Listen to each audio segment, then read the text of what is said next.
یہ وہ لوگ ہیں جو اس رسول صلی اللہ علیہ وآلہ وسلم کی پیروی کرتے ہیں، جو امی لقب نبی ہیں، یعنی دنیا میں کسی شخص سے پڑھے بغیر من جانب اللہ لوگوں کو اخبار غیب اور معاش و معاد کے علوم و معارف بتاتے ہیں، جن کے اوصاف و کمالات کو وہ لوگ اپنے پاس تورات اور انجیل میں لکھا ہوا پاتے ہیں،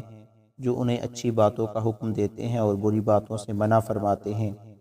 اور ان کے لیے پاکیزہ چیزوں کو حلال کرتے ہیں اور ان پر پلید چیزوں کو حرام کرتے ہیں،